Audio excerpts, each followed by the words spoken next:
to be able to make out with Oprah, to have love scenes with her and those tiggle bitties. I mean, she's such a lovely, voluptuous woman. So being able to, she's very, very, very beautiful, and that was wonderful. So that I love when people say you helped me through a really dark area, because even when I play bad guys, I'm finding I know that bad person is just missing something that it wanted and needed. Yeah. So what is it that you've learned from this experience? I think the most important thing I learned is to trust and believe in myself, and don't put all your trust and belief in someone else when it comes to handling your money. Oh, please, that is the first rule. I know, right?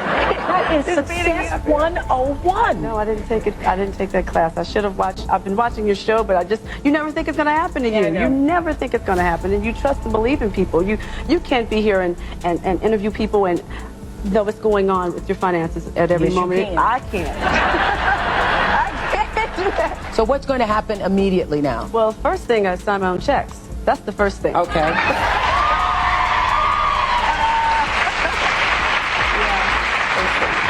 And then?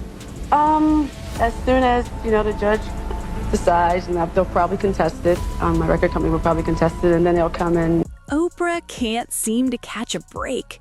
Every day, it's a new headline, a fresh clip, a celebrity name thrown into whispers and side eyes aimed squarely at her. Social media wakes up ready to drag her.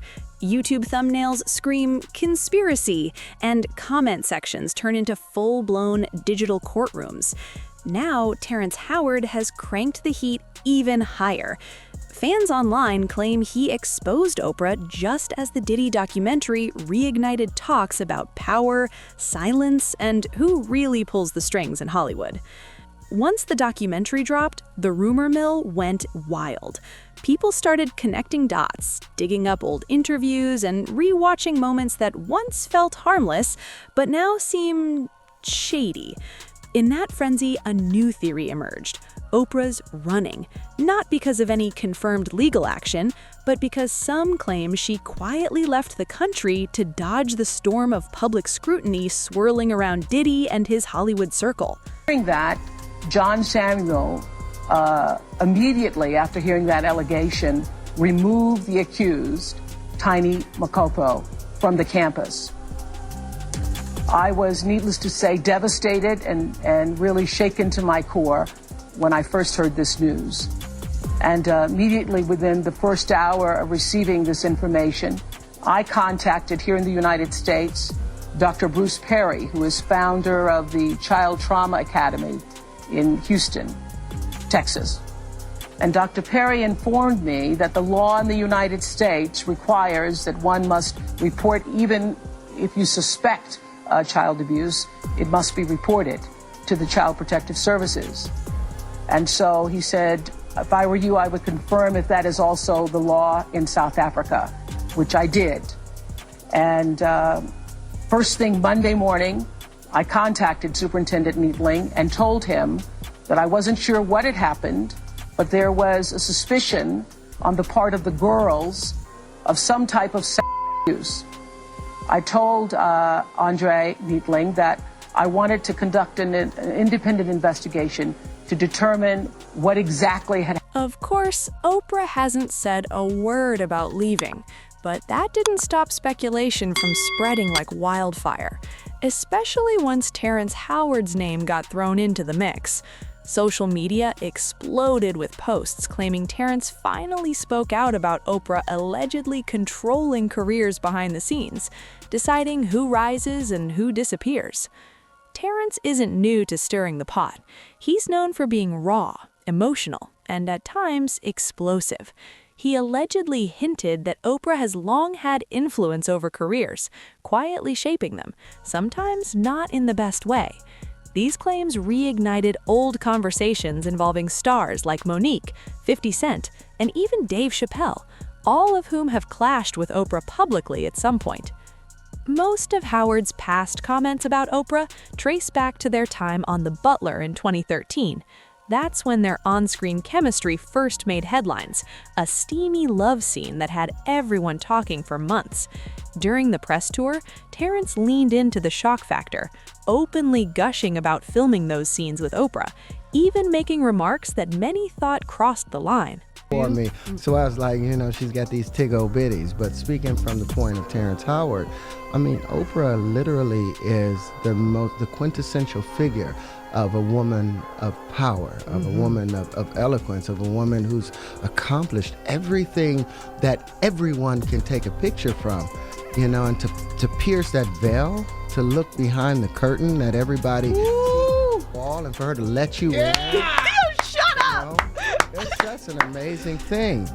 It's so strange. It's almost like your parent, right? No, it's not. It's not. No, you I look don't at like your eyes you look when in you her use this, eyes. right? That is a woman. That is a powerful, effervescent, and magnificently charming and beautiful woman. And she has all of the attributes, and that's what I meant. She's been blessed with the genetic coincidence of symmetry in a lot of ways and in a lot of places. Beautiful. So this must have been a very intense scene. It was a bunch of scenes. No, man, don't get it right on the first one. Let's do it again. Really? Let's do this. Let's try this again. Was she? I'm sure she'll talk about this at some point. Was she comfortable with you? She was very comfortable. It was. There was nothing raunchy. It's a love affair. They're not neighbors banging. Right. Her husband is constantly dealing with the throes of when Martin Luther King was killed. Her husband had to stay at the White House. Couldn't even come and protect their family. When JFK was killed and the world is in an upheaval, her husband is there. So at the times when families need family, she has nobody. Me as a neighbor, I obliged and provided what she needed at the time that she needed. This is gonna be amazing. I hope it is, man. It's weird for you. It's weird to hear you offset, though, out of character, refer to Oprah as having a big old. What did you call it? No, I said tig-o bitties. Tig-o bitties. Yeah, that's weird. But no, that's my character talking about it. No, you said it in the interview. Yeah. He said he loved making out with Oprah, praised her body, and called the experience a dream come true. Many weren't here for it. They felt he reduced Oprah to her looks instead of respecting her legacy. But Oprah didn't publicly call him out. In fact, she joked right back, even teasing she might be open to more on-screen chemistry if the opportunity arose. At that moment, their dynamic felt playful, not hostile. You've been doing. And that's what I've been doing. I heard a lot of talk about the Terrence Howard scene, but they've only used a small part of it in the movie. How did you feel about that? Well, I felt really great about it, and the reason why there wasn't another scene with me and Terrence rolling around in the sheets is because I insisted to Lee, and Lee was like, "You just don't want to do that because you're Oprah." I go, "That is not an Oprah thing. It's a Gloria thing." The woman of that era, whose main job was raising her family, taking care of her sons, keeping the house clean every day, her husband's in the White House. She might tip her toes in the water, but she is not gonna be laying up in the bed in her bra and panties in the middle of the day. She just is not going to do it. That is what I told Mr. Lee Daniels and insisted upon. And also, once she does that, in the end, when she says to him, "My mama would have been so proud of me being with a man like you," everybody would have been, "Shut up. Yeah. You cheated on him." Right. No, for the character's sake, I thought couldn't do it. So I would have loved to have been rolling in the sheets with Terrence. I'd have liked to give that a try one night. Fast forward, and that playful vibe feels like ancient history. According to Street Talk and unnamed sources, Terrence allegedly confronted Oprah privately after hearing claims she sidelined Black actors who spoke out about pay inequality. Enter Taraji P. Henson. Taraji has openly discussed being underpaid and exhausted financially, especially around the press cycle for The Color Purple. While she doesn't wield Oprah-level power, she's built her own legacy, earning acclaim and an Academy Award nod for The Curious Case of Benjamin Button, and speaking boldly about pay gaps and Hollywood hurdles for Black women. Despite online rumors painting tension, Oprah and Taraji have consistently supported each other. Oprah praised Taraji's talent and produced The Color Purple, while Taraji defended Oprah publicly. Yet, according to sources, Terrence allegedly confronted Oprah about her role in sidelining black actors, a conversation sparked again by Taraji's candid revelations. Fans noticed Oprah's deep involvement as a producer, and theories flew. Did she resent Taraji airing industry pay gaps, or was that just speculation? Either way, the chatter fueled weeks of debate online. Meanwhile, 50 Cent jumped in to back Taraji, reposting articles and announcing on Instagram that he was ready to collaborate, saying the industry dropped the ball. For those who know 50's history with Oprah, that move wasn't random. It's complicated. And is at it again, this time just blasting Oprah Winfrey, saying she's got a thing against black men. He is really ticked off about this documentary that Oprah is the executive producer of. It's a documentary about one of Russell Simmons' accusers. Actually, I think it's about 3 of Russell Simmons' accusers. And she is the executive producer, and 50 Cent feels that he made it very clear late last night that he feels she is going after black celebrities who are accused of conduct and letting the white guys get a pass. This is the post that he put up, put a photo of Oprah with Russell Simmons, and said he just doesn't understand why she's going after black men. No Harvey Weinstein, no Epstein, just Michael Jackson and Russell Simmons. I gotta say, I believe Oprah Winfrey was critical of Harvey Weinstein as all of that unfolded. So I'm not so sure that's accurate. Yeah, I do think she said something, but she was called out for sort of being a delay in saying something about Harvey. But she said some people, but she did say something. So, look, I mean, this is the latest, and 50's had a... But I guess he would say her saying, making a comment about it is different than participating in a project that is... I think 50 Cent's point, and to the point that everyone will make, 50 Cent does troll everybody, but this right here, I think is something that, like, we've heard echoed before, so it's a very strong method of trolling, if you want to say it. I think the whole point, though, is that, Oprah is one of the best to do it, one of the biggest. So anything she puts her voice behind, her, her brand behind, people really, really, really pay attention to. So I think 50 Cent, and even Russell Simmons, he came out and, spoke about how he thought it was very unfair that she chose to center this documentary around him. I think the whole thing is, it's like, if you want to do this, you want to put this power behind something, you got to be fair in it. So the people want to see her, in 50 Cent's opinion, cover more than the issues that relate to. Back when 50 Cent was rising, he wanted an Oprah interview. His grandmother was a fan, and he thought appearing on her show could help clean up his image. After surviving 9 gunshot wounds and building a controversial rap persona, he finally got the interview, but it soured fast. 50 later accused Oprah of catering to older white women and ignoring his perspective. He famously said if they couldn't be friends, they might as well be enemies. And honestly, that friction helped him more than her approval ever could. Right behind me is my grandmother's home. I came out like 12 o'clock in the afternoon, May 24th. She was bent over, actually planting flowers in the garden, and I walked over here to sit in the actual vehicle that my friend was waiting for me in, and the car pulled up. On the side of us, a guy got out the passenger seat of that car, came around behind it, and shot through the actual car. What does it feel like to be shot? Is it a physical feeling? Yeah, it doesn't hurt as much as people imagine it hurts because of your adrenaline and how the shock of what's actually going on. It hurts after. Did you feel the first one or the 9th one? I don't even know. I didn't know my legs were broke. Really? When I tried to get out the car at the hospital, both of my legs were broke. Like I broken 3 places on this side and then... Where were you shot? In my hands, my legs several times, like 5 times in my hands, and then in my legs, and then in my face. Yeah, so when going through that experience, when you get hurt that bad, either your fear consumes you or you become a bit insensitive. Mm-hmm. So just after... Which one was it for you? There was a point that I was afraid. Afraid? Yeah, following that, actually being shot, it was like I was afraid because everybody involved in the situation was still physically available to shoot just you again. play the part too. Yes. Yeah, to just do it again. And then it was like, I got tired of, in the recovery process, I got tired of being afraid. And then the only way that I could, to cover those emotions were to be a little more aggressive. And insensitive. Yeah, and to be angry about the situation opposed to dealing with how I was actually feeling at that point. And how were you actually feeling? The physical part hurt, and there was confusion because you hurt afterwards. You don't. Then there's Ludacris.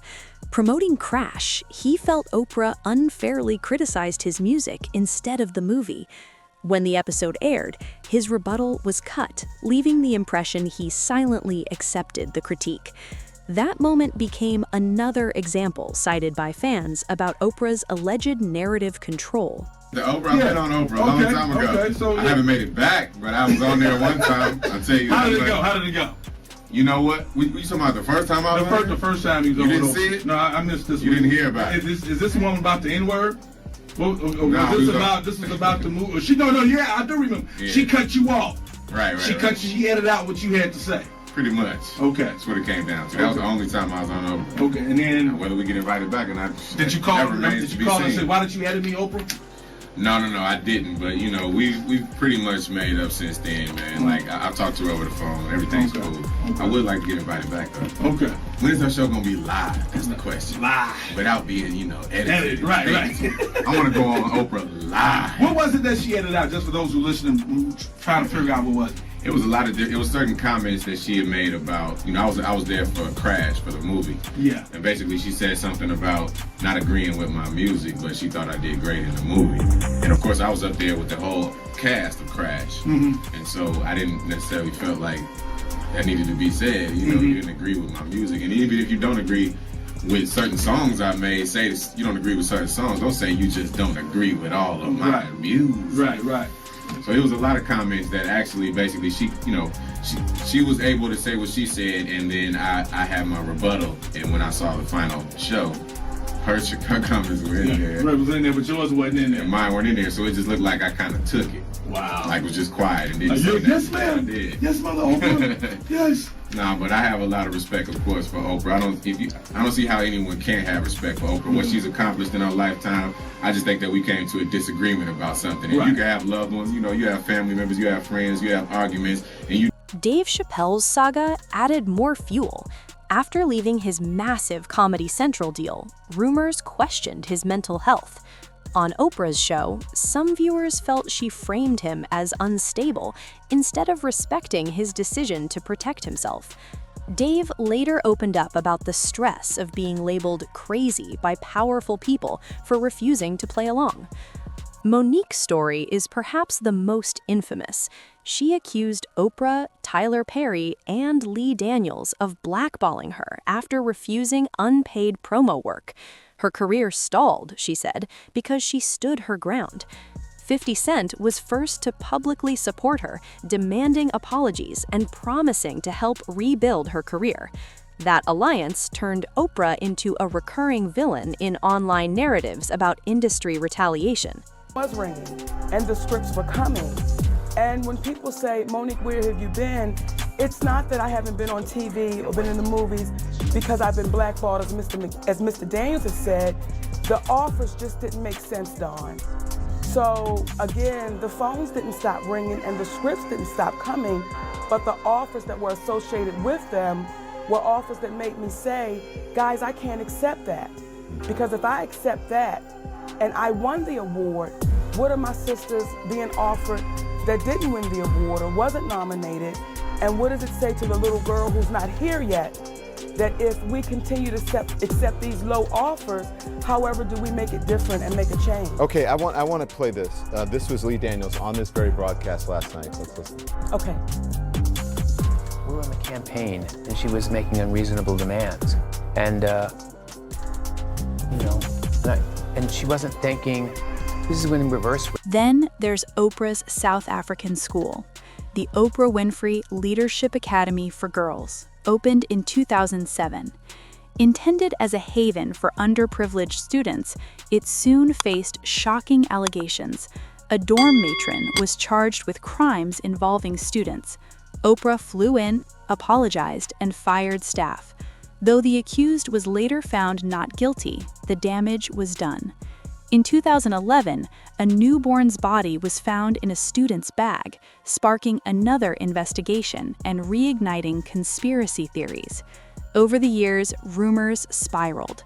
Even claims of missing girls surfaced despite no proof. For conspiracy-minded viewers, these incidents were evidence something darker was happening. In this matter. And he told me that his department would work in cooperation with our independent investigation.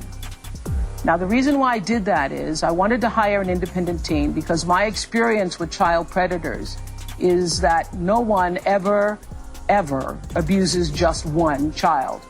Although the girls only had spoken of one classmate. My first priority was to determine how many girls had actually been affected and to what extent. So I hired a team of 3 headed by Robert Farley, who is a former detective and commander of the Child Exploitation Unit at the Cook County Sheriff's Office here in Chicago.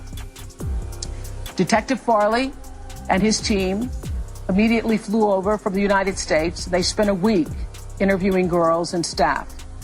I arrived before the team. I was accompanied by Dr. Bruce Perry, and I spoke to all the girls personally, and I encouraged all of them, any of them who had actually been harmed, to please come forward and to trust the team and speak to the team.